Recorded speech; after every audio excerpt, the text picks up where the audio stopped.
Bismillahirrahmanirrahim. Assalamualaikum warahmatullahi wabarakatuh. Kepada yang terhormat Bapak Ibu Guru di SMA Negeri 1 Manyar dan juga Bu Ari selaku calon guru penggerak Angkatan 6 Kabupaten Gresik yang akan melakukan diseminasi pada pagi hari ini. Alhamdulillah pada pagi hari ini kita bisa melakukan diseminasi karena ini adalah bagian dari penugasan dari pendidikan calon guru penggerak terutama di Angkatan 6 ini. Jadi tujuan dari kegiatan ini adalah untuk men-share atau untuk membagi hal-hal baik yang sudah disampaikan di program pendidikan calon guru penggerak untuk kita bersama-sama bergerak menuju transformasi pendidikan. Sehingga kita bersama-sama bisa meningkatkan kualitas pendidikan di SMA Negeri 1 Manyar ini. Salawat serta salam semoga tetap terlimpahkan kehadirat Nabi besar Muhammad SAW. Oke, berikutnya nanti Bu Ari akan melakukan diseminasi berkenaan dengan materi yang ada di modul 1.4 tentang budaya positif sekolah. Selebihnya 1 jam ke depan saya serahkan kepada Bu Ari. Monggo Bu Ari.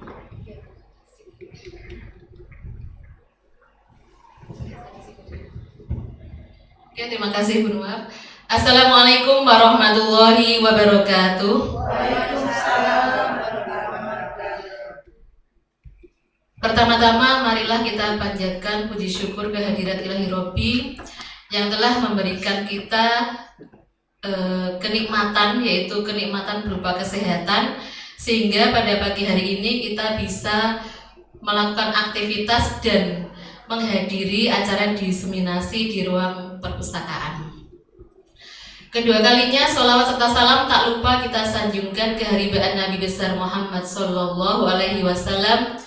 yang telah mengenalkan kita dengan ajaran-ajaran dinul Islam.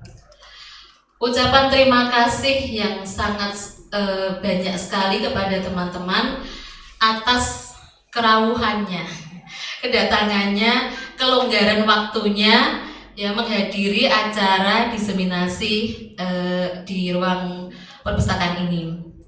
Terima kasih banyak atas kehadiran Bapak Ibu dan semoga acara hari ini bisa memberikan sesuatu yang bermanfaat atau hal baru bagi kita semua. Meskipun memang sebetulnya bisa jadi hal-hal itu atau materi itu sudah biasa kita lakukan, tetapi ini semoga bisa menebalkan laku apa yang sudah kita lakukan. Itu ya Bapak Ibu. Nah, untuk lebih nyamannya mungkin biar interaksinya lebih enjoy, saya akan berdiri di depan Bapak Ibu. Nah, iya. Oke, hari ini saya akan melakukan presentasi atau sharing saja, sharing tentang budaya positif di sekolah. Budaya positif, ya, berarti kan ada hal-hal yang menjadi pembiasaan kan, karena budaya adalah hal-hal kebiasaan, keyakinan, nilai-nilai yang kita anut dan kita hargai secara bersama-sama di suatu tempat kan, gitu ya. Nah, oke. Untuk kesepakatan diseminasi kali ini, saya butuh kesepakatan. Yang pertama, pembukaan sudah dibuka oleh Bu Moderator, Bu Nur Wafia. Kemudian speaking, dilanjutkan dengan penyampaian materi dan dialog. Kemudian yang terakhir adalah refleksi. Nah, dari kegiatan ini, apakah Bapak Ibu sepakat? Sepakat. Terima kasih. Dan ini kita durasi 1 jam ke depan ya. Jadi ya pokoknya semoga lancar acaranya. Dan untuk selanjutnya adalah speaking. Mau speaking nggak Bapak Ibu? Mau ya? Oke, untuk speaking ini kita simpel saja. Bisa jadi ini adalah kita kembali ke masa pramuka. Siapa yang aktivis pramuka? Oh, Pak Yusuf nggak UKS? Bu Vivi? Bu Vivi.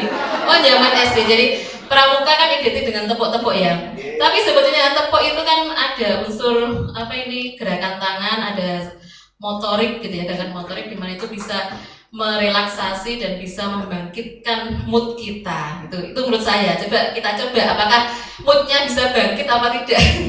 Nah, kita coba tepuk. Nah, tepuknya adalah Tepuk satu, tepuknya satu, kita bilang yes karena satu suku kata, yes. Terus tepuk dua suku kata, tepuk dua, plok plok, oke, gitu ya. Terus tepuk tiga, plok plok plok, semangat. Nah, oke ya Bapak Ibu ya. Kita mulai. Tepuk satu, yes. Tepuk dua, oke. Tepuk tiga, semangat. Oke. Masih semangat apa kurang semangat? Kurang. Kalau kurang saya kasih lagi tepuk. Mau? Nah, kita lanjutkan tepuknya. Tadi kan tepuk tiga, tepuk semangat. Ada lagi tepuk semangat. Nah, ini S-Breaking ini saya cari-cari di TikTok. Ya, itu. Jadi TikTok sekarang itu banyak hal baru yang menyenangkan bagi dunia pendidikan. Tidak hanya hal-hal lain yang negatif gitu ya. Nah, tepuk semangat. Ini gini. Tepuk semangat. Plok plok plok se, plok plok plok ma, plok plok plok ngat. Semangat. Gitu ya Bapak Ibu ya. Oke, kita mulai. Tepuk semangat. Semangat. Semangat. Oke, tepuk tangan semuanya. Ada yang tidak tersenyum? Senyum semua. Ada dua karena tertutup masker jadi nggak tahu senyum apa enggak. Tapi kalau dilihat dari ini gerakan pipinya kan itu Bu Dewi sama Bu Bebe gitu ya. Nah, jadi kalau sudah rahang-rahang ini bergerak kan artinya itu ada pergerakan, ada refresh di wajah kita gitu ya. Oke, udah moodnya udah good mood ya, udah good mood. Oke, selanjutnya adalah penyampaian materi. Nah, ini kita mulai dengan materi. Materi ini saya ambil dari filosofi dari Ki Hajar Dewantara atau KHD ya nanti saya singkatnya. Bahwa pendidikan adalah tempat persemaian benih-benih kebudayaan. Ada kata budaya gitu ya. Kemudian tujuan pendidikan menuntun segala kodrat yang ada pada anak-anak agar mereka dapat mencapai keselamatan dan kebahagiaan yang setinggi-tingginya baik sebagai manusia maupun sebagai anggota masyarakat. Di sini ada kata kunci menuntun, ada kata kunci kodrat, ada kata kunci keselamatan dan kebahagiaan. Itu sebetulnya tujuan dari anak-anak sekolah atau mendapatkan pendidikan kan gitu ya. Terus, nah ini filosofi Ki Hajar Dewantara. Yang pertama adalah menuntun. Tadi ya ada kata kunci menuntun dari tujuan pendidikan. Menurut Ki Hajar, pendidik itu menuntun tumbuh atau hidupnya kekuatan kodrat yang ada pada anak-anak agar mereka dapat memperbaiki lakunya hidup dan tumbuhnya kekuatan kodrat anak. Yang kedua, pendidikan berpusat pada murid. Pendidikan menciptakan ruang bagi murid untuk bertumbuh secara utuh agar mampu memuliakan dirinya dan orang lain, merdeka secara batin, dan menjadi mandiri, merdeka secara lahir. Kekuatan diri atau kodrat yang dimiliki menuntun murid menjadi cakap mengatur hidupnya dengan tanpa terperintah oleh orang lain. Yang ketiga, filosofinya adalah kodrat alam dan kodrat zaman. Pendidikan anak sejatinya menuntut anak mencapai kekuatan kodratnya sesuai dengan alam dan zaman. Bila melihat kodrat zaman, pendidikan sekarang ini menekankan pada kemampuan anak untuk memiliki keterampilan abad 21. Yaitu era digital ya. Kemudian untuk kodrat alam, maka konteks lokal sosial budaya murid di Indonesia sesuai dengan daerahnya masing-masing. Ini kalau kodrat alam saya jadi teringat proyek P5-nya anak kelas 10 sekarang kan ya. Jadi kearifan lokalnya di mana? Di Gresik, maka digali kearifan lokal di masyarakat Gresik kan. Terus, nah dari filosofi KHD tadi menuntun, kemudian berpusat pada murid, kemudian kodrat alam dan kodrat zaman. Ini saya menemukan sebuah gambar, ini saya dapat dari internet dari kompasiana.com ya. Ada ini gambaran sistem pendidikan kita. Kemudian ada gambar beberapa binatang. Ya, binatang yang pertama itu binatang apa, Bu Devi? Oh, monyet ya. Yang kedua apa, Bu Nisa? Penguin ya. Terus yang ketiga Bu Devi apa? Gajah. Yang keempat apa, Sensei? Ikan. Yang kelima anjing. Nah, ini adakah kesamaan keturunan atau atau sama marga beda ya, beda semua ya. Nah, ini adalah gambaran murid kita. Murid kita itu adalah individu yang unik. Kalau dalam zoologi, unik itu adalah ya berbeda. Meskipun anak kembar itu tetap berbeda. Kan di kelas 11 IPS 2 ya, ada anak kembar, ya Adita sama Adinda. Itu ya beda gitu. Keinginannya beda, menangkap materi juga beda. Jadi unik, setiap orang itu unik. Kemudian ini posisi sebagai guru, ya. Sebagai guru, Bapak ini mengatakan supaya adil kita semua akan mengikuti ujian yang sama ya. Ambil buah di atas pohon itu, tetapi harus dengan cara memanjat pohon. Nah, di sini apa yang Bapak Ibu tangkap? Adakah sesuatu yang salah atau adakah sesuatu yang benar? Ada yang bisa memberikan komentar? Apa Bu Rafi? Terima kasih, saya sampaikan ini menurut pandangan saya, nggih. Jadi kan di situ disuruh mengambil buah di pohon, tapi dengan cara memanjat. Nah, sementara di sini kan kita lihat bahwa tidak semua binatang itu bisa memanjat. Mungkin karena dia bisa cepat memanjat, tapi bagaimana dengan penguin, dengan ikan dan anjing? Kalau gajah masih mungkin kemungkinan dia mengambil dengan belalainya. Tapi ada hewan-hewan lain yang tidak bisa mengambilnya. Itu pandangan saya. Terima kasih. Ya, terima kasih Bu Rafi atas komentarnya ya. Jadi saya sepakat Bu Rafi. Berarti kan butuh keterampilan atau skill untuk memanjat. Jika Pak Guru ini mengatakan bahwa ujiannya adalah sama, maka yang dibuat ujian itu apa? Ambil buah di atas pohon. Ambil buah di atas pohon, tetapi harus dengan cara memanjat. Nah itu bagaimana itu manjatnya? Nah itu kata Bapak Ibu kan ya beda gitu ya. Nah terus berarti seharusnya bagaimana? Nah adakah yang mau menambahi komentarnya selain Bu Rafi? Apa Pak Galuh? Iya.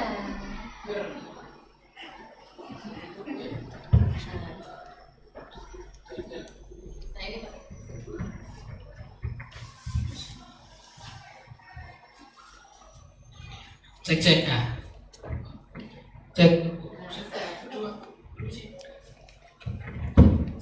Berdiri.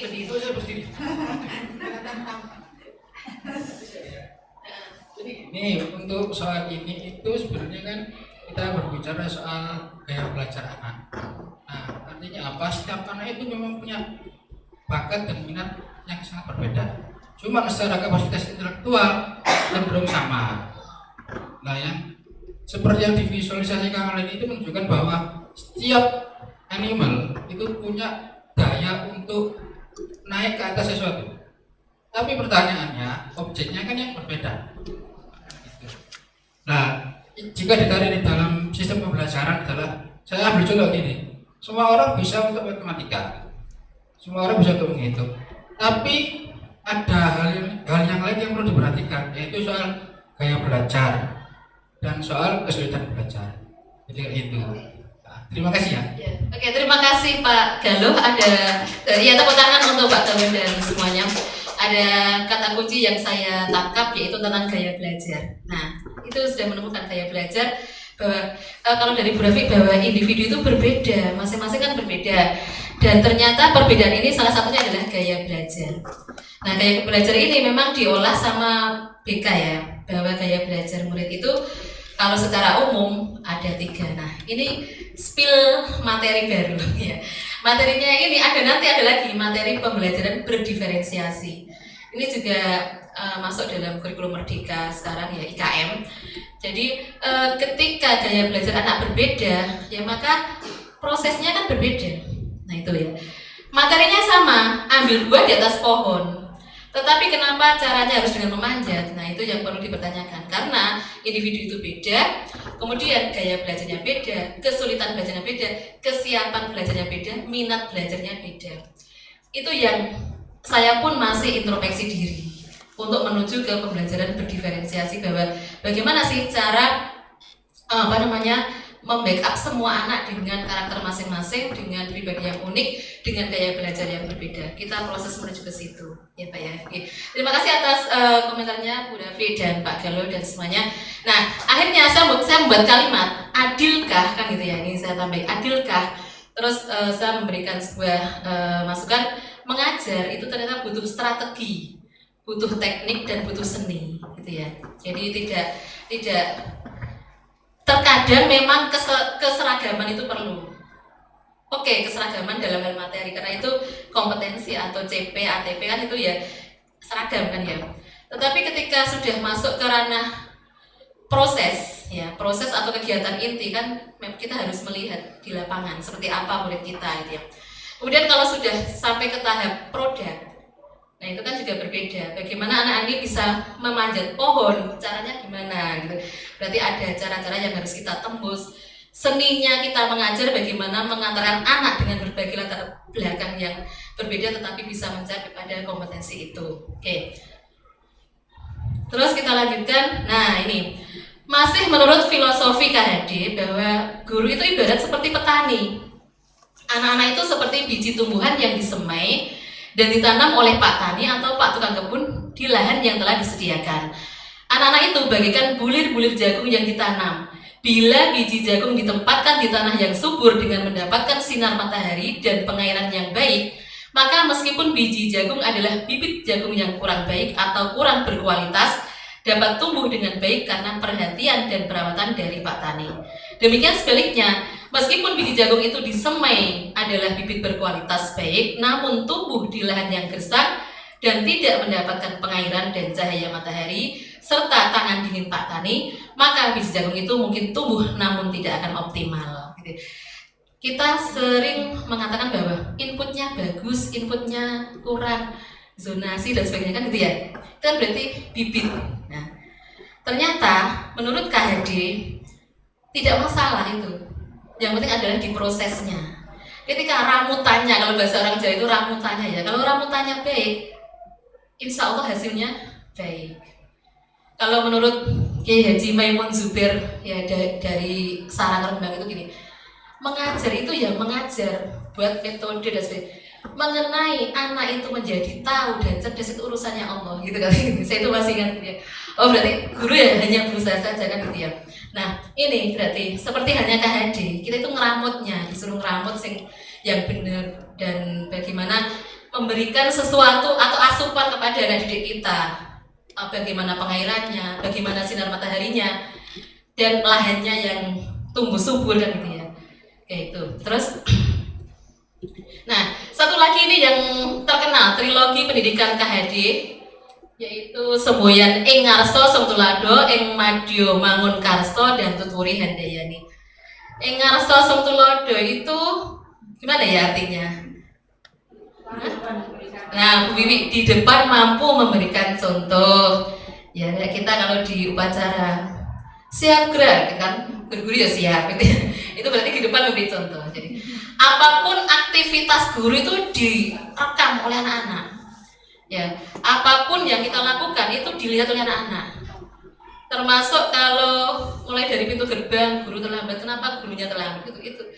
Kemarin tuh di berita itu ada di guru yang terlambat dikunci gerbangnya oleh murid. Cari di Google itu ada ya sampai segitunya. Kenapa? Murid itu melihat gurunya kan gitu ya. Oke, berarti kan kita memang menjadi public figure di sekolah ya. Public figure di sekolah otomatis karakter guru juga itu perlu dijaga gitu karena kita dilihat oleh murid kita. Yang kedua, ing Madya Mangun Karso. Ini gimana kalau ing Madya? Madya itu tengah. Di tengah gimana berarti? Nah, membangun ya, karso, prakarsa.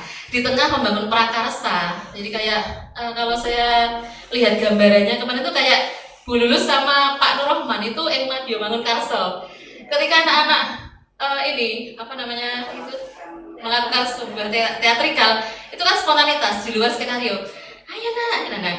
Oh iya ini yang Madya Mangun Karso bahwa kita emang itu kita perlu berperan di tengah. Bisa jadi anak-anak menganggap kita sebagai teman, oke nggak apa-apa. Bisa jadi sebagai ibunya, oke nggak apa-apa gitu ya. Yang penting kita di tengah mereka. Entah kita menjadi gurunya, pembimbingnya, atau sebagai guru privatnya, kayak matematika kan gitu ya, satu orang butanya, kan privat gitu ya, gitu. Fasilitator kayak gitu. Ing madya mangun karso. Terus yang terakhir Tutwuri Handayani. Kalau Tutwuri gimana? Di belakang mendorong, ya. Tutwuri Handayani kalau di belakang mendorong. Ya memotivasi itu kalau ini sudah sering ya. Anak-anak kalian harus belajar dan sebagainya itu pasti itu sering. Nah, ini teknologi pendidikan dari Ki Hajar Dewantara yang semboyan ini itu sudah sering kita dengar sejak sekolah SD. Terus sampai sekarang muncul lagi di kurikulum Merdeka. Waktu itu saya juga sempat bertanya di sebuah forum, loh KHD baru muncul sekarang, dan itu dulu waktu kecil adalah Menteri Pendidikan yang pertama kali gitu ya. Itu akhirnya ada sebuah pendapat yang mengatakan bahwa kita punya putra bangsa yang cerdas, yang ngurusi pendidikan gitu ya, yang benar-benar fokus pada pendidikan. Kenapa tidak kita ambil? Nah, itu dasar filosofinya salah satunya dari kurikulum Merdeka itu gitu. Jadi buku-bukunya langsung dibukai semua itu, buku-buku dari KHD gitu ya. Terus lanjut. Nah, endingnya adalah yang pertama murid, yang kedua murid, yang ketiga murid, murid, dan murid. Itulah tujuan kita, gitu ya.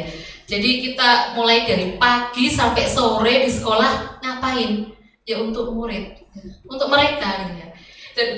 Dan kita sudah menganggap bahwa murid adalah anak kita, dan anak kita menganggap bahwa kita adalah orang tua mereka yang kedua di sekolah, kan itu. Memang sebetulnya ada koneksi antara masyarakat, sekolah, dan keluarga, gitu ya, orang tua.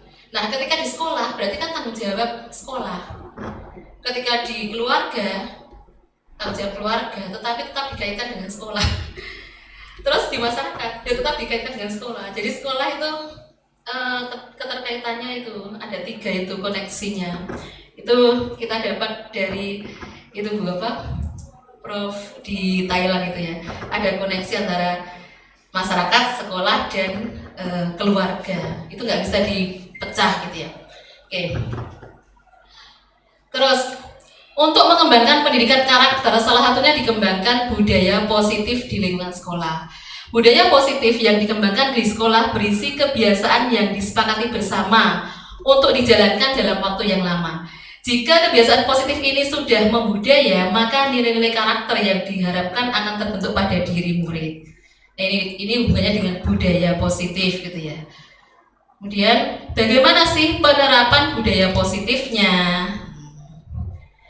Budaya positif di sekolah ialah nilai-nilai, keyakinan-keyakinan, kebiasaan-kebiasaan di sekolah yang berpihak pada murid, agar murid dapat berkembang menjadi pribadi yang kritis, penuh hormat, dan bertanggung jawab.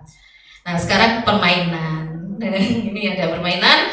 Permainannya adalah kegiatan kepalang tangan. Ada A dan B, Anda dan teman Anda saling berpasangan ya. Sobeklah secari kertas kecil. Nah, ini saya sudah menyiapkan, minta tolong ya Bravi ya. Saya sudah menyiapkan sticky note, bisa dibagi satu-satu. Nah, kalau ingin kecil bisa disobek. Ya, tuliskan benda atau sesuatu yang sangat berharga untuk Anda. Tulis ya, pulpennya ini ada, yang nggak bawa pulpen. Terus kemudian letakkan di salah satu tangan Anda dan genggam benda atau sesuatu tersebut dengan segala daya. Pokoknya sesuatu itu kan sesuatu yang berharga bagi Bapak Ibu dan teman, nggak boleh tahu, dan itu genggam dengan erat ya. Terus buatlah sebuah kepalang. Nah, genggam gini. Teman Anda, salah satunya ya, akan mencoba dengan sekuat tenaga dengan berbagai cara untuk meminta Anda memberikan benda itu. B, teman Anda bisa aja dengan cara membujuk, mengancam, menghardik, merayu, menyuap, apa saja agar dapat membuka kepala tangan Anda. Apa yang terjadi? Nah, ini juga eksperimen sosial ya, karena saya kemarin juga mencoba, tapi gimana ya? endingnya gimana gitu. Nah ini kalau bersama-sama gimana gitu ya. Jadi coba jenengan isi dulu dan digenggam, terus satu sama lain mencoba berusaha. Misalnya Bu Rafi bagaimana caranya Bu Nisa biar membuka genggamannya, Bu Nisa bagaimana mencoba biar Bu Dewi itu membuka genggamannya dan tahu apa sih isi genggaman itu. Nah demikian pula yang lain. Nah, nanti hasilnya kayak gimana? Ya boleh dengan satu tangan, dua tangan, nah boleh. Kalau sudah itu langsung praktek Pak Galuh dan Pak Yusuf bagaimana caranya biar Pak Galuh membuka kepalanya. Oke, nah ini praktek ya. Buka Pak. Nah. Loh, dulu sama nulis tuh Pak. Pak. Jangan pasal loh Pak. Jangan, saya masih masyarakat. Jangan pasal loh Pak. Oke. Kata Bu Rafi gak boleh. Nah akhirnya gimana Pak Yusuf? Gagal ya? Gagal. Nah sekarang yang lain siapa yang mau mencoba? Bu Tanti dan Sensei. Nah gimana Bu Tanti? Sensei mencoba merayu Bu Tanti. Apa gimana? Tolong buka. Sebentar aja. Ayo, nanti tak pakai bakso. Saya apa? Tak kasih. Ayolah. Berarti kira-kira kalau dari seperti ini sudah ketahuan endingnya ya, nggak akan mau Bu Tanti gitu kan ya, meskipun dirayu bakso. Kemudian belum tentu. Oke kita lanjut lagi gimana akhirnya? Terus maunya apa? Aku Saya ajakin gitu. Kami pengen jalan tenang kan. Terus kayak apa kira-kira orang sekarang? Kan kepo soalnya. Karena aku pengen jalan sama orang liya tau. Ayo ta. Apa ya? Gak apa-apa, tapi janji ya jadi jalan ngomong ya. Jangan tak ya. Oke, ternyata akhirnya Bu Tanti luluh ya atau dengan ini. Tapi nggak tahu. Nah sekarang kita wawancarai Bu Tanti kenapa mau membuka kepalan tangannya? Soalnya ini saya pengen berbagi kepada teman saya. Nanti kalau teman saya ini sudah membuka, di dalamnya kan ada benda yang saya paling senangi dan benda ini merupakan masa depan saya, yaitu di sini saya tuliskan benda yang saya senangi itu adalah celengan. Nah, celengan ini akan saya berikan ke teman saya, apalagi teman saya itu bestie saya. Akan saya berikan supaya dia pun juga punya masa depan yang baik, yaitu nyelengi. Oke, terima kasih Bu Tanti tepuk tangan. Nah sekarang ke Pak Galuh. Pak Galuh kenapa tidak mau membuka kepalanya? Soalnya kan ada privasi. Oh privasi. Oke karena privasi ya. Oke terima kasih ya. Nah Bedanya apa? ya privasi. Ya. Dan setiap orang memang gitu. Ada yang mau membuka dan ada yang tidak mau. Itu tergantung apa sih? Nah kita di sini ada materinya. Namanya teori kontrol. Nah gitu ya. Tadi saya sempat ngobrol dengan Pak Pani di kantor. Nah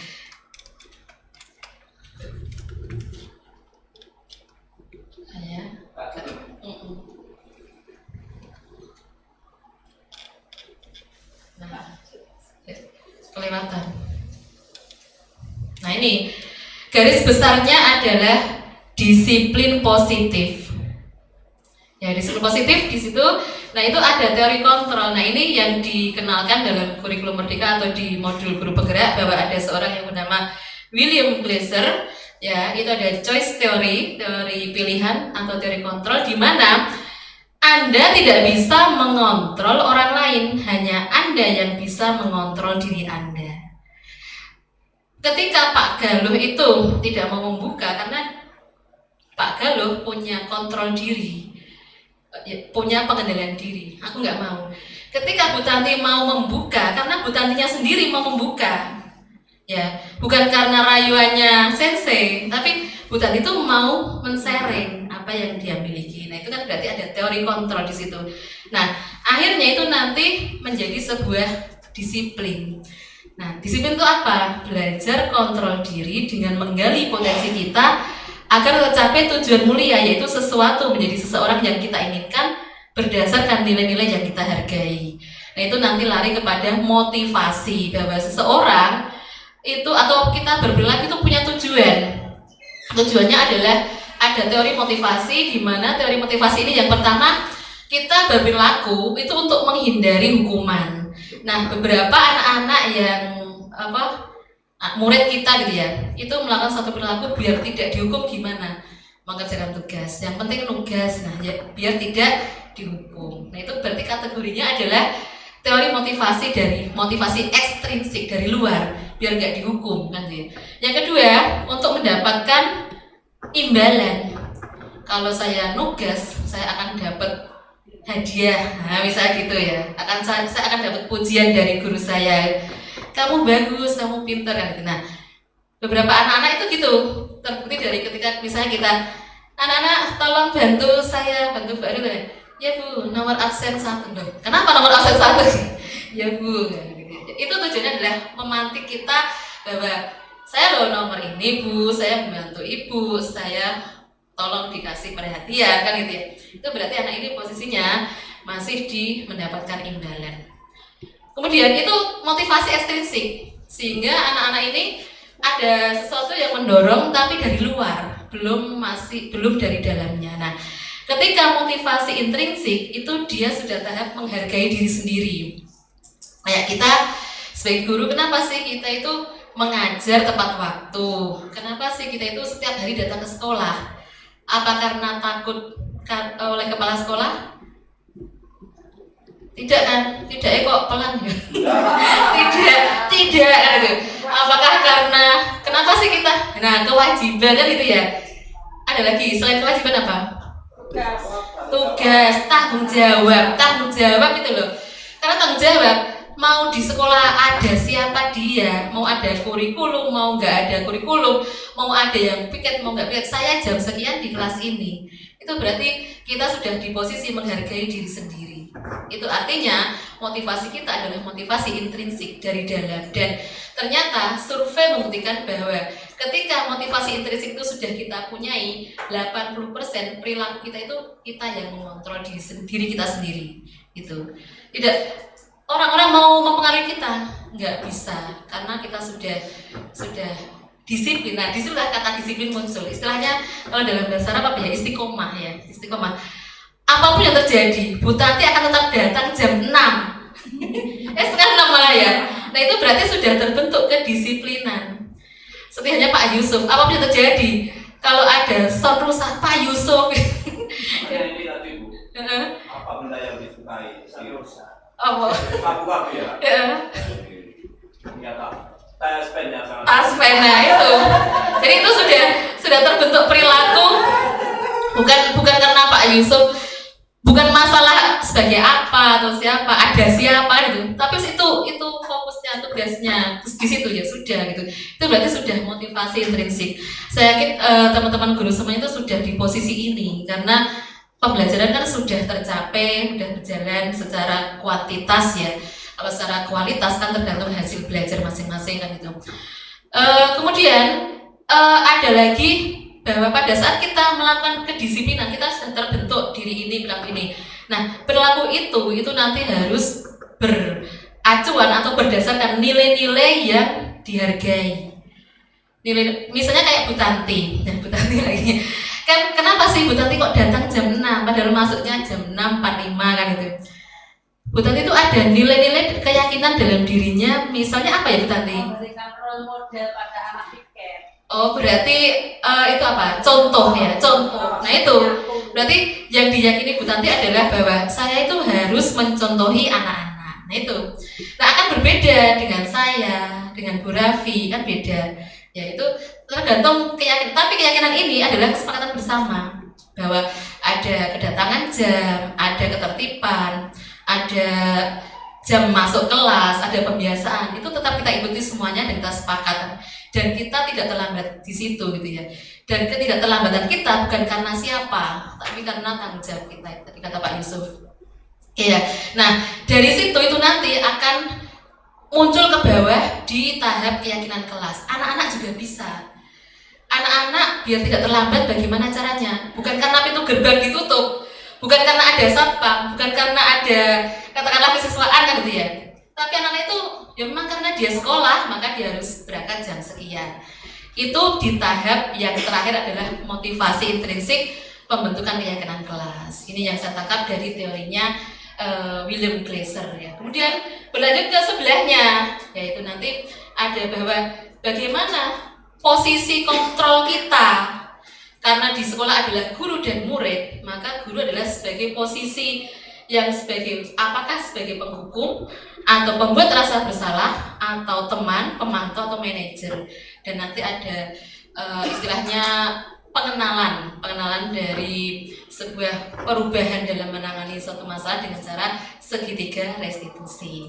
Kemudian ada lagi tambahan bahwa kita juga harus tahu kebutuhan dasar murid kita itu apa gitu ya. Oke, kita lanjutkan, itu adalah garis besarnya materinya gitu ya. Sudah saya beri ringkasannya itu tadi. Nah sekarang baru penjelasannya. Bagaimana sih ada teori stimulus respon dan ada teori kontrol. Bagaimana siapa yang sesungguhnya yang memiliki kontrol kan gitu ya. Kalau dalam stimulus respon itu gambarannya seperti ini, bahwa kita itu mencoba mengubah orang. Nanti ada Pak Yusuf mencoba mengubah Pak Galuh. Sensei mencoba mengubah Butati kan gitu ya. Kalau teori kontrol itu kita berusaha memahami pandangan orang lain tentang dunia gitu. Kalau misalnya Pak Yusuf mengatakan Pak Galuh nggak mau, ya sudah. Berarti Pak Yusuf sudah tahap memahami karena oke, itu privasi ya. Terus sensei mendapatkan sesuatu dari Butati. Oke, berarti ada pemahaman bahwa memang Butati itu memberi karena biar sensei tahu kan gitu ya. Oke, kemudian perilaku buruk dilihat sebagai suatu kesalahan itu kalau dalam stimulus respon. Kalau dalam teori kontrol, semua orang ada tujuan. Kayak tadi tujuannya apa? Tergantung motivasinya. Apakah dia melakukan sesuatu karena hukuman, karena imbalan, atau karena menghargai dirinya sendiri. Kemudian orang lain bisa mengontrol saya. Itu kalau stimulus respon. Wedi, nah itu kan berarti kayak saya yang di tahap penakut, misalnya ketakutan akan makhluk lain kan, berarti saya terkontrol oleh makhluk lain itu. Jadi saya tidak bisa mengontrol diri saya sendiri gitu. Terus kemudian kalau di teori kontrol hanya Anda yang bisa mengontrol diri Anda, kayak tadi Pak Galuh, Butati gitu ya. Kemudian di stimulus respon ada saya bisa mengontrol orang lain, kalau di teori kontrol nggak bisa. Kemudian pemaksaan ada pada saat bujukan gagal, dipaksa. Ayo kamu gitu ya. Nah kalau di teori kontrol kolaborasi dan konsensus menciptakan pilihan-pilihan baru. Mana sebaiknya, ayo kita musyawarah gitu ya. Kemudian model berpikir menang kalah, kalau di teori kontrol model berpikir menang-menang, win-win solution gitu ya. Ini adalah sebuah gambaran paradigma, namanya paradigma kan cara berpikir ya, jadi ya, akhirnya kembali ke masing-masing gitu. Kemudian sebenarnya apakah sih makna disiplin? Disiplin dari bahasa Latin namanya belajar. Kemudian di masyarakat kita itu disiplin menjadi sesuatu yang berhubungan dengan kepatuhan ya. Karena kepatuhan akhirnya muncullah ketidaknyamanan. Gopoh dari rumah, takut terlambat, nggak nyaman semuanya gitu ya. Nah, padahal ketika kita tahu bahwa kita itu menghargai diri sendiri, maka kita tidak akan terlambat karena oke, aku masuk jam sekian, aku berangkat jam sekian kan itu. Maka kedisiplinan akan terbentuk ketika kita menghargai diri kita sendiri. Ini juga introspeksi saya sendiri ya. Karena kan belum tentu ya kondisi seperti itu juga merasuk ke semuanya termasuk saya. Oke, terus nah ini nilai-nilai kebajikan universal. Kalau tadi bahwa saya katakan bahwa motivasi kita melakukan sesuatu itu karena ada perilaku yang kita lakukan itu berdasar apa kan itu ya. Nah itu berdasarkan ini nilai-nilai kebajikan universal. Apa sih nilai kebajikan itu? Sifat positif manusia yang merupakan tujuan mulia yang ingin dicapai setiap individu. Nilai tersebut universal, lintas bahasa, suku, bangsa, agama maupun latar belakang. Terus ini nilai kebajikan yang ingin dicapai oleh setiap anak Indonesia kita kenal dengan profil pelajar Pancasila. Nah ini ada 6 yang dirangkum dalam kurikulum Merdeka bahwa murid itu berperilakunya adalah selaras dengan profil pelajar Pancasila. Apa saja sih itu? Beriman, bertakwa kepada Tuhan Yang Maha Esa dan berakhlak mulia. Kemudian mandiri, bernalar kritis, berkebinekaan global, bergotong royong, dan kreatif. Maka dalam modul pembelajaran juga itu semuanya harus muncul sikap ini ya, sikap atau karakter dari di modul itu mana sih yang kita masukkan dalam beriman, bertakwa, berakhlak mulia, mana yang mandiri, mana yang benaran kritis, mana yang berkebinekaan global, bergotong royong, dan kreatif. Bu Ari, terus dulu kurikulum yang dulu emang nggak ada profil kayak gini? Ada. Malah dulu itu 13, kalau di kurikulum 13 ada toleransi, ada rajin, ada gotong royong, sama. Ketika di kurikulum Merdeka ini rangkumannya adalah 6. Nah itu dirangkum dalam sebuah kesepakatan karena nilai-nilai kebajikan yang universal ini juga disepakati gitu ya. Misalkan kita menemukan ada toleransi tetapi di profil pelajar tidak ada, maka kita nisbatkan gitu kan ya, kita masukkan kemana kalau toleransi? Masuk kemana? Nurul, masuk kemana kalau toleransi? Berakhlak mulia bisa nggak? Toleransi bisa. Berkebinekaan global, ya bisa kan gitu. Nah akhirnya itu seperti itu karena selarasnya adalah dengan 6 profil. Ada banyak nilai kebajikan universal ya dari beberapa lembaga pendidikan itu mereka merangkum dalam banyak sikap. Tetapi kalau di kurikulum Merdeka kita rangkum menjadi 6, yaitu ini tadi ya. Oke. Terus itu tadi yang saya sampaikan sebelumnya, teori motivasi perilaku manusia, bahwa ada 2 motivasi, eksternal dan internal. Ketika eksternal, maka itu di tahap kita itu menghindari hukuman atau ketidaknyamanan. Maka yang terjadi adalah begini, jika saya tidak melakukan maka apa yang terjadi? Apakah saya akan dihukum? Nah itu. Terus yang kedua, mendapatkan imbalan dari orang lain. Apa yang akan saya dapatkan jika saya melakukan sesuatu? Nah sering ya kita itu gitu, nek melo ikin to opo kan gitu. Itu sering. Nah itu berarti tahapnya dimotivasi eksternal. Berarti ketika nggak dapat apa-apa, ya ikut enggak. Nah itu eksternal. Nah maka ketika kita sudah dimotivasi internal, menghargai diri sendiri, saya akan menjadi orang yang seperti apabila saya melakukannya. Maka itu adalah sebuah visi. Kita punya visi, punya gambaran, misalnya gambaran diri seorang guru, misalnya Pak Fani itu punya gambaran menjadi guru seperti apa. Nah itu harus punya mimpi. Ya kalau saya, mimpi saya adalah saya tulis dalam tugas itu, saya ingin menjadi sahabat dari murid-murid saya. Itu saya tulis di situ waktu seleksi itu ya. Saya ingin menjadi sahabat dari. Nah kenapa menjadi sahabat? Karena kalau menjadi sahabat itu enak diajak ngobrol.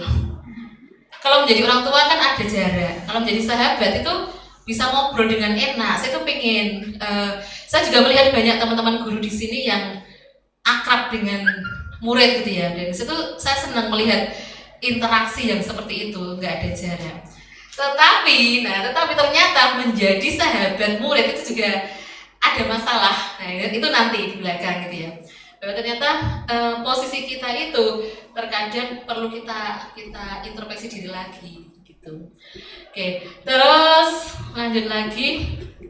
Nah, tadi saya mengatakan bahwa hal-hal dari budaya positif itu terbentuk dari disiplin positif. Kemudian disiplin positif itu terbentuk dari yang paling dasar adalah keyakinan kelas. Keyakinan kelas adalah beberapa kesepakatan dari perilaku, dari nilai kebajikan universal yang dibentuk di kelas gitu. Bu Nurul sudah membuat keyakinan kelas beberapa kelas. Saya juga sudah membuat kemarin di kelasnya Bu Nisa, terus di kelas 10-11 sama di kelas 11 PS1. Yang di kelasnya Bu Nisa itu sudah rapi. Terus saya bilang, ini nanti saya bilang Bu Nisa bahwa ini keyakinan kelas sudah terbentuk. Tetapi ketika guru lain membuat keyakinan kelas tidak apa-apa, wali kelas membuat keyakinan kelas tidak apa-apa gitu. Nah itu nanti saya perlihatkan contohnya ya, membuat keyakinan kelas. Terus, nah kenapa tidak peraturan, kenapa harus keyakinan kelas gitu ya. Ini seperti gambarannya kalau di masyarakat, kenapa sih harus ada peraturan menggunakan helm, kenapa harus ada pakai masker, mencuci tangan, menjaga jarak, kenapa harus tepat waktu saat pelatihan gitu ya. Nah itu berarti kan motivasi ekstrinsiknya. Lah kalau intrinsik, maka kita tuh bergerak bukan karena bukan karena peraturan, tapi karena diri kita sendiri. Kita pakai helm biar kalau jatuh itu tidak kena kepala kita. Kita pakai masker biar nggak kena debu, bukan karena COVID kan gitu ya. Kita cuci tangan biar bersih, bukan karena COVID juga kan gitu. Nah itu akhirnya itu adalah motivasi intrinsik. Maka itu menjadi sebuah keyakinan, bukan peraturan. Itu yang diharapkan. Terus, nah ini lingkarannya. Budaya positif itu tumbuh dari lingkungan yang positif. Lingkungan positif itu bisa ditumbuhkan dari keyakinan kelas. Ya. Nah ini gambarannya keyakinan kelas. Ya. Gambaran keyakinan kelas ini ada kesepakatan kelas, datang tepat waktu, mengucapkan salam, menjaga kebersihan sekolah, berdoa sebelum dan sesudah kegiatan, aktif dalam pembelajaran, tertib, dan lain-lain. Nah ini perbedaan peraturan dan keyakinan kelas. Ketika ada peraturan selalu kembalikan buku ke tempatnya, maka keyakinan kelasnya adalah sebuah tanggung jawab. Maka ada sebuah sekolah yang tidak ada peraturannya, sekolah tangga itu sudah tidak ada peraturannya, tapi pembentukan keyakinan kelas di kelas masing-masing. Ketika ada anak yang ini dilarang mengganggu orang lain, maka kalimatnya adalah menghormati orang lain. Maka dia akan ingat. Terus kalau ada anak yang mengganggu, maka dikembalikan ke keyakinan kelas. Kamu melakukan apa? Ya berusaha tidak melakukan bla bla bla itu. Nah ini kayaknya gambarannya enak sekali ya, karena apa? Pendekatan ini apa namanya ya? Kelembutan, kemanusiaan. Kayak gak ada kekerasan kan gitu ya. Nah kalau peraturan kan identik dengan kayak kepatuhan, kekerasan. Ya. Terus, nah sekarang praktek keyakinan kelas. Nah praktek keyakinan kelas ini saya bagi lagi satu-satu. Ya. Kemudian tulis impian atau keinginan Bapak Ibu ingin gimana sih di kelas ini, boleh tentang kebersihannya, boleh tentang ketertibannya, boleh tentang apapun ya, boleh tentang materinya, boleh itu isi ya, ditulis, terus setelah itu ditempel di sini ya. Oke, sekitar berapa menit? 2 menit bisa.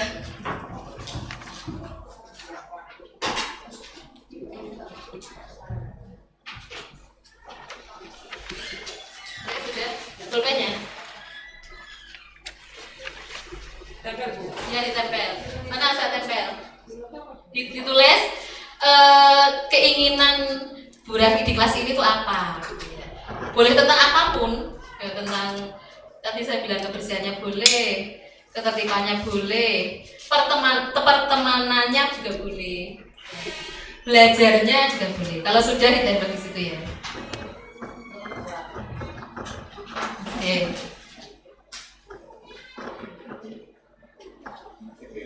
Minta tolong. Balik. Oh iya. Nah, yang sudah berarti tolong ditempelkan di situ.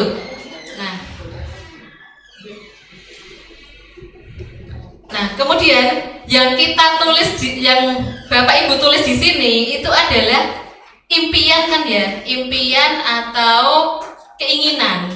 Nah, ketika nanti saya bacakan, jika Bapak Ibu sepakat, maka itu bisa menjadi keyakinan kelas di sini. Itu nggih. Nah, oke. Mulai saya baca. Yang pertama, kelas kondusif. Sepakat nggak? Sepakat. Kalau sepakat berarti itu menjadi keyakinan kelas kita. Kalau sudah sepakat ditaruh di situ. Ya, oke. Terus tertib kondusif. Sepakat? Nah, sepakat. Ya. Kemudian saling menghargai satu sama lain. Oke, sepakat. Ya. Terus kelas kondusif dan disiplin. Sepakat? Nah, sepakat. Ini kan dari Bapak Ibu sendiri, bukan dari saya ya. Terus mewujudkan kelas bersih, indah dan rapi. Sepakat? Ya, sepakat. Terus ingin belajar yang menyenangkan sambil bermain-main game. Sepakat? Ada speakingnya gitu ya. Terus ngobrol atau diskusi. Oh, diskusi ya, di sini dialog. Sepakat? Ya. Terus seni belajarnya. Oh, pengen seni belajarnya, ada seninya gitu ya. Oh, jatuh. Tertib. Sepakat nggak? Banyak ini tadi yang tertib ya. Terus kelas bersih dan rapi. Nah ini yang bagian kebersihan. Kelas yang bebas dari perundungan. Nah ya, nggak boleh membuli. Kelas aktif dan tertib. Nah ini sudah sepakat semua berarti. Nah ini adalah hasil keyakinan kelas Bapak Ibu hari ini. Tepuk tangan semuanya. Nah ini nanti kalau saya mengarahkan ke anak-anak ini nanti ditulis ulang di dalam sebuah mading. Nah itulah kesepakatan, bukan peraturan. Maka ketika ada anak yang nggak piket, itu kembali ke sini. Kelas harus bersih. Nah itu disepakati kayak gitu. Nah itu sudah terbentuk di beberapa sekolah seperti tadi, ya seperti contohnya tadi. Nah terus lanjut. Nah ini saya membuat di kelas 10.1. Dan di kelas 10.1 itu yang banyak bermunculan adalah ini, no circle. Jadi tidak ada circle, tidak boleh ada pertemanan yang mengelompok gitu. Terus saya tanya, kenapa kamu nulisnya itu?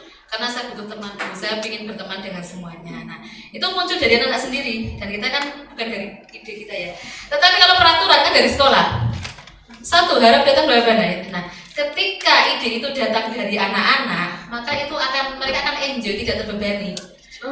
Tapi ketika itu dari peraturan itu mereka akan terbebani dan mereka akan berusaha mencari celah untuk melanggar. Nah sekarang kebutuhan dasar manusia tadi ya ada 5: bertahan hidup, kasih sayang dan diterima, penguasaan, kebebasan dan kesenangan. Kita mulai bermain-main lagi. Nah misalkan ada kalimat seperti ini, ibu guru bilang aku tidak boleh bersenandung sewaktu mengerjakan tugas. Katanya kelas harus tenang, tidak ada suara. Padahal kan aku suka dan senang menyanyi. Kebutuhannya apa ini? Ada kesenangan, kebebasan, penguasaan, kemudian satu lagi kasih sayang dan rasa diterima. Kalau ada pernyataan seperti ini, maka yang pertama dia kebutuhannya apa? Kesenangan. Ya, kesenangan itu harus dipenuhi gitu ya. Yang kedua, ibu guru tidak menyapaku hari ini, padahal aku pakai jepit rambut baru. Kebutuhannya apa? Kasih sayang dan diterima. Nah itu anak-anak itu dia kayak gitu. Bu saya lo anu. Oh iya gitu ya. Terus yang ketiga, aku bosen masa belajarnya cuma gitu-gitu aja, dengerin ibu guru aja. Kebutuhannya apa? Kebebasan ya, kebebasan. Nah itu ada, saya pernah anak di kelas 11 PS3 isi itu. Kok sebut merek nggak boleh ya. Nah itu gini, bu, ayo bu, game bu, jangan materi terus. Nah itu anaknya terus terang. Nah berarti anak ini memang kebutuhannya adalah ini bermain-main kan itu ya. Tapi yang bagus adalah dia itu tidak keluar kelas. Sebelumnya di bulan Juli dia itu masih keluar kelas. Terus Juli, Agustus, terus September udah enggak. Nah September dia sudah di dalam. Ya, tapi gitu ya kan tipenya sepertinya Pak Guru itu kinestetik gitu ya gitu. Kinestetik ya. Terus aku sebel gambarku tidak rapi, malah ibu guru menunjukin ke teman-temanku di depan kelas. Nah, gimana? Penguasaan belum bagus kok malah dilihat gitu ya. Itu kebutuhan, maka kita harus tahu kebutuhan murid kita seperti apa. Nah, oke, ini ada gambar video yang berkaitan dengan anak ini terlambat ke kelas dan dimarahi gurunya. Ternyata anak ini adalah terlambatnya karena ayahnya sakit stroke dan dia harus mengantarkan ke tempat penitipan gitu ya. Ini.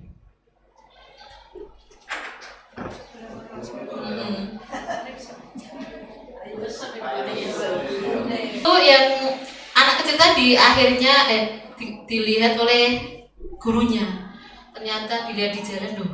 Ternyata dia itu ngurusi ayahnya yang stroke. Akhirnya si guru langsung terenyuh, langsung ngasih penggaris yang biasa untuk memukul tangannya itu, ngasih penggaris ke anak itu untuk memukul gurunya karena merasa menyesal gitu ya. Nah, itu. Ini ada tindakan guru masuk ke hukuman atau konsekuensi. Mencatat 100 kali dalam buku kalimat, saya tidak akan terlambat lagi karena terlambat ke sekolah. Jadi menulis 100 kali. Sering ya, tidak di sekolah ini, di sekolah lain. Itu saya pernah menemukan itu. Misalnya menulis surat al-ikhlas, surat yasin. Itu hukuman apa konsekuensi? Hukuman, itu hukuman. Ya, lari mengelilingi lapangan basket 2 kali karena terlambat hadir di sekolah. Hukuman, ya. Karena dia kan terlambat, terus kenapa lari kan gitu ya. Terus murid diminta untuk push up 15 kali karena tidak menggunakan masker ke sekolah. Hukuman. Menggantikan kertas tugas teman yang telah dicoret-coret. Konsekuensi karena ganteni kan gitu ya. Membersihkan tumpahan air di meja tulis karena tersenggol pada saat belajar. Konsekuensi murid disuruh untuk mengenakan sepatu seharian di sekolah karena tidak mengenakan sepatu hitam. Hukuman. Lari mengelilingi lapangan basket 2 kali karena terlambat 10 menit untuk pelajaran PJOK. Konsekuensi. Kenapa konsekuensi? Karena ini pelajaran PJOK gitu. Ya. Terus ini posisi hukuman, konsekuensi dan restitusi. Hukuman di sebelah kiri, endingnya ini ada negatifnya, konsekuensi netral, kemudian restitusi itu positif. Nah ini adalah sebuah paradigma baru bahwa ternyata hukuman bukanlah salah satunya solusi kan gitu ya. Ada sebuah penawaran tentang restitusi di mana ini prosesnya berbeda. Terus 5 posisi kontrol bahwa sebagai penghukum, nah itu di sini. Guru berbuat menghardik, menunjuk-nunjuk, menyakiti, menyindir, membuat orang merasa bersalah. Guru berceramah dan mengatakan seharusnya kamu itu bla bla bla bla. Gitu. Kalau sebagai teman membuatkan alasan, gak apa gitu ya. Kalau pemantau itu seperti memberi konsekuensi. Kalau kamu begini melanggar ini gimana? Gitu. Kalau manajer itu mengajukan pertanyaan, kenapa kamu melakukan ini? Kenapa kamu gak membuat tugas? Kenapa? Nah itu. Terus saya begini Bu, nah itu didengarkan. Ini ada guru berkata, nah kemudian hasilnya adalah kalau dihukum itu bisa saja dia memberontak atau menyalahkan orang lain atau berbohong.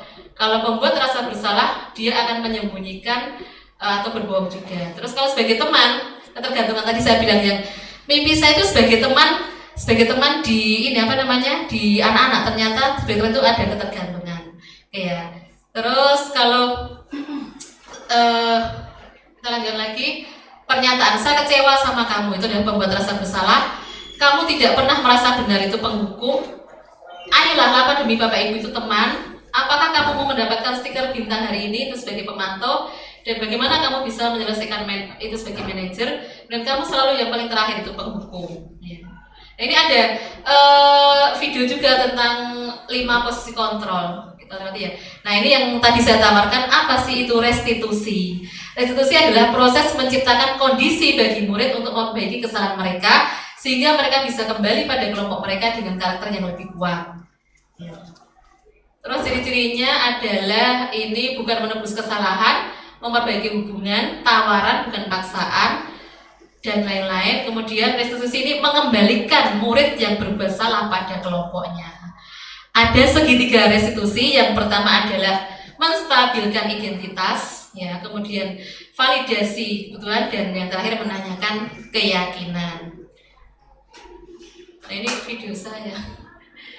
Oke, terima kasih. Videonya itu, jadi langkah awalnya adalah kita menanyakan kenapa sih melakukan itu, terus jawabnya ini Bu saya nggak nugas karena saya ketiduran.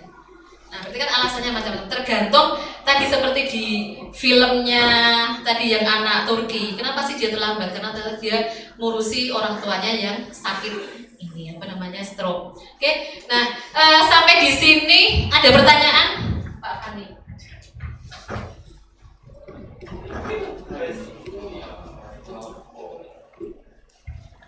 Terima kasih atas waktu yang diberikan untuk penjabaran tentang budaya positif.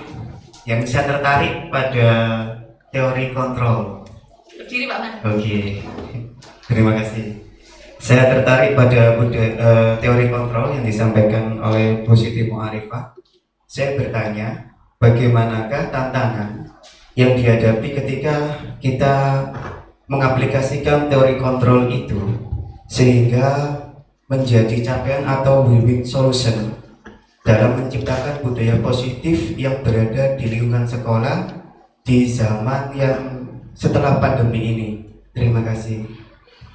Ya, terima kasih Pak Fani. Jadi pertanyaannya seberapa berhasil gitu ya sebetulnya nanti endingnya ketika kita menggunakan pola restitusi dengan mental anak-anak pasca pandemi. Nah, itu seberapa berhasil sih gitu ya.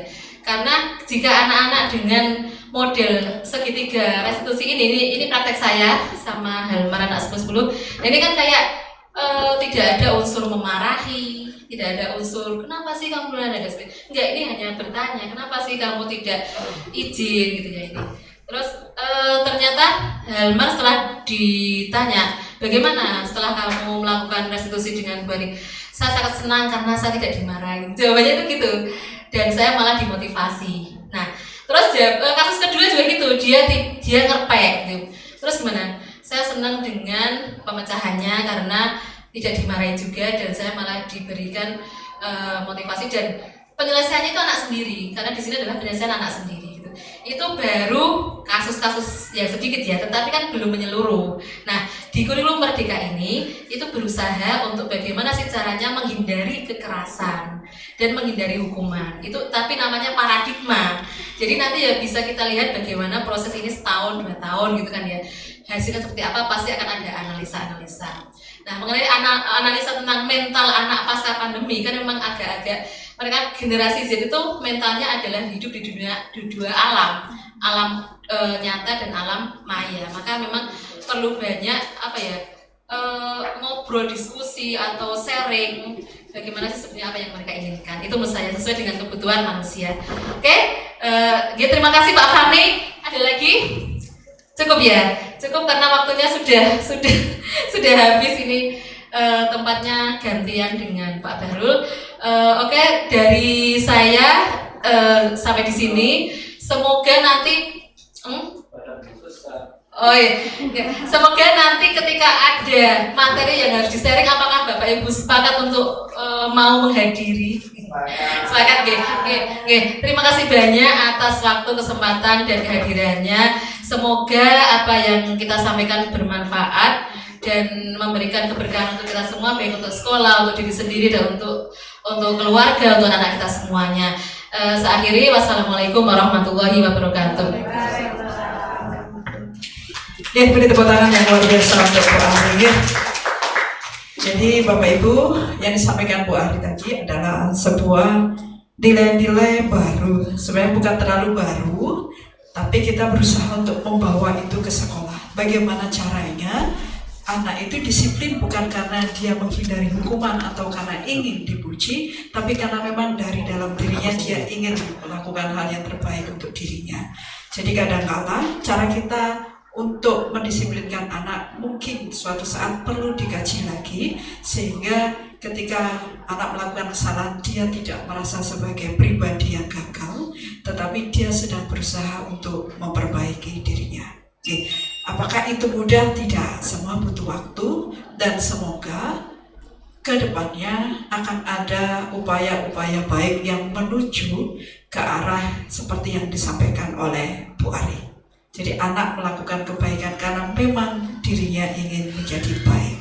Oke, terima kasih. Semoga hal baik yang disampaikan oleh Bu Ari bisa menginspirasi Bapak Ibu. Kita lakukan lewat diri kita sendiri dulu. Tidak mudah untuk menggerakkan semua guru yang ada di sekolah atau komunitas besar, tapi jika kita tidak memulai melalui dari diri kita sendiri, maka perubahan ini tidak akan pernah terjadi. Terima kasih atas kedatangannya. Semoga ini bawa hal baik bagi kita. Sekali lagi tepuk tangan untuk Bu Ari. Semoga tepuk tangan juga untuk kita semua. Terima kasih. Nun wal qalami wa masturun. Wassalamualaikum warahmatullahi wabarakatuh. Yang terakhir boleh minta tepuk semangatnya. Tepuk semangat. Semangat. Semoga kita akan terus bersemangat untuk bertransformasi, memperbaiki kualitas pembelajaran kita. Terima kasih. Assalamualaikum warahmatullahi wabarakatuh. Waalaikumsalam.